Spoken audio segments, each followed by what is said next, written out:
अक्सर जब हम दुखी होते हैं, परेशान होते हैं, तो भगवान से प्रेयर करते हैं और अपनी इच्छाएं भगवान के सामने रखते हैं। अपनी दुख तकलीफ उनसे शेयर करते हैं और चाहते हैं कि वो हमारी सारी इच्छाएं तुरंत पूरी कर दें। और ऐसा ना होने पर हम कई बार उनसे शिकायत भी करते हैं, भला बुरा भी कह देते हैं, उनका अपमान करते हैं। पत्थर की मूर्ति तुमसे कुछ नहीं होगा जैसे अपमानजनक शब्द बोल देते हैं। आखिर भगवान हमारी इच्छा पूरी क्यों नहीं करते? दोस्तों, ईश्वर हमें वो नहीं देते जो हम उनसे मांगते हैं। ईश्वर हमें वो देते हैं जो हमारे लिए अच्छा होता है। हाँ, ये बात और है कि इस बात का ख्याल हमें बहुत देर से आता है कि हमारी इच्छा आखिर पूरी क्यों नहीं हो रही थी। कई बार हम काफ़ी बेसब्र हो जाते हैं और हमें रिजल्ट तुरंत चाहिए, जैसे वो ईश्वर नहीं दरबान हो। इसे इस तरह समझते हैं। नमस्कार दोस्तों, मैं पूनम स्वागत करती हूँ आप सभी का अपने चैनल पर। अगर आपको मेरा काम पसंद आए तो वीडियो को शेयर करें, चैनल को सब्सक्राइब करें। मान लीजिए आपको बहुत भूख लगी है और आप एक रेस्टोरेंट में गए। आपने वहाँ एक उत्पम ऑर्डर किया। अब आपका उत्पम रेडी हो रहा है। आप भी जानते हैं कि उत्पम बनने में 20 से 30 मिनट का वक्त लग जाता है और आपने 5 से 10 मिनट के बाद फिर से अपना ऑर्डर चेंज कर दिया क्योंकि आपको भूख ज़्यादा लगी है और आप में और पेशेंस नहीं है कि आप उत्पम का और वेट करें। आपने ऑर्डर बदल दिया। इस बार आपने उसे डोसे का ऑर्डर दिया। उसने उत्पम हटाया और डोसा रेडी करने लगा।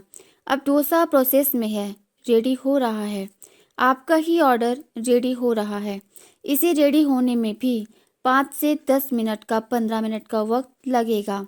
लेकिन आप फिर से बेसब्र हो गए और कहने लगे, भाई डोसा रहने दो, एक गिलास पानी ही पिला दो। और मन में सोचने लगे, अपनी किस्मत में तो पानी ही है। यहाँ आप गलत हो। आपकी किस्मत में डोसा भी था और उत्पम भी। फर्क सिर्फ इस बात का था कि आप अपनी कही बात पर कितने दृढ़ रहते हैं। यही तब भी होता है जब आप भगवान से कोई इच्छा करते हो, कोई अरदास करते हो, तो वो इच्छा आपकी भगवान सुनते हैं, उसे पूरा करने के लिए कार्य कर रहे होते हैं। इसके अंतर्गत कुछ समय लगता है और जब आपकी इच्छा पूरी होने ही वाली होती है, आप अपनी इच्छा ही बदल लेते हैं। फिर हम शिकायत करते हैं, भगवान हमारी इच्छा पूरी क्यों नहीं करते?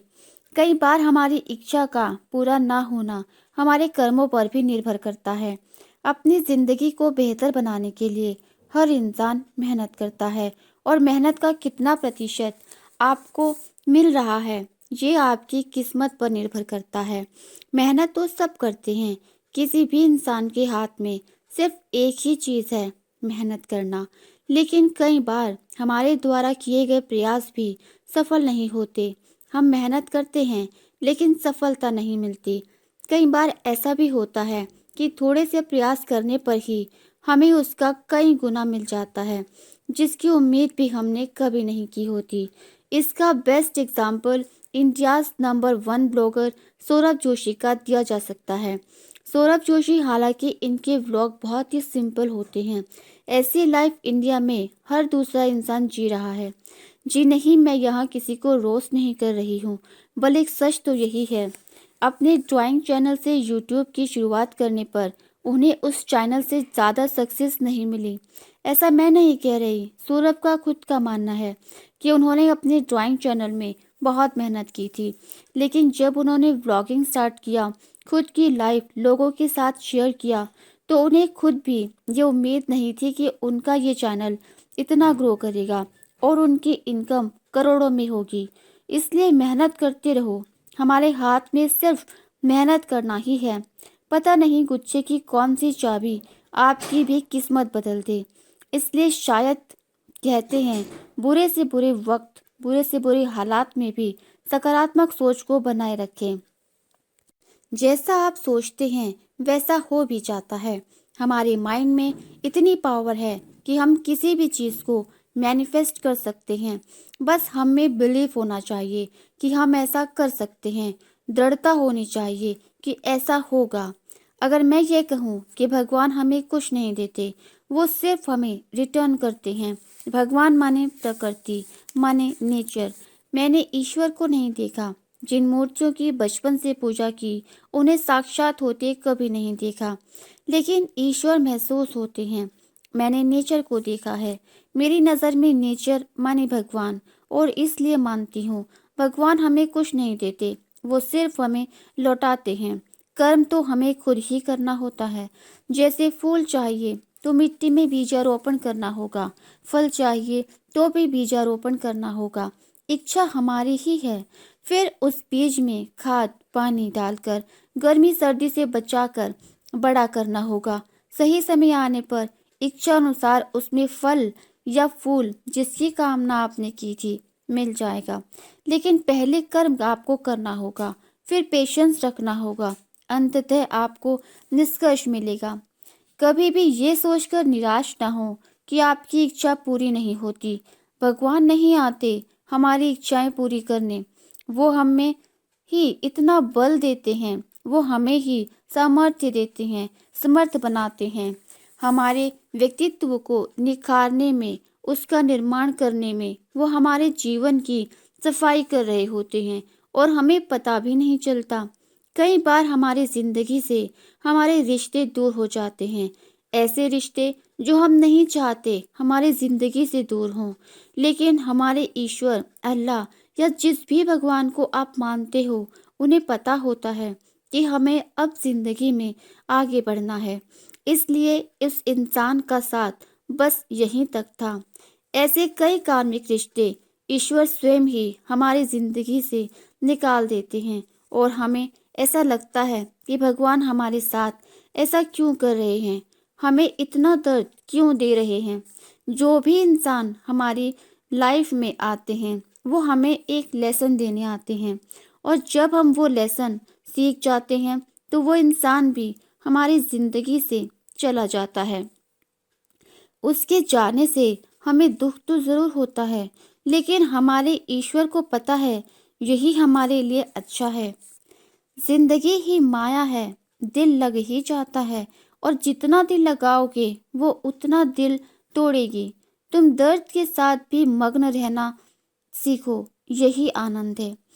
मंजिल याद है हमें, सिर्फ मंजिल से ही प्यार है। नाव का मोल है क्योंकि उतरना हमें उस पार है। नाव में ही यदि फंस गए तो नाव ही मझधार है। हमारी जिंदगी पूरी तरह हम में निहित है। हमेशा वही नहीं होगा जो आप चाहोगे, लेकिन किसी वस्तु को चाहना, किसी इंसान की इच्छा करना गलत नहीं है, लेकिन उनके बगैर अपनी जिंदगी में फुल स्टॉप लगा देना ये आपके ईश्वर का अपमान है।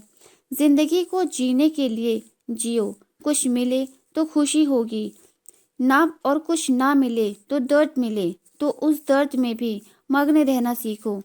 यही आनंद है, यही वास्तविक जीवन है।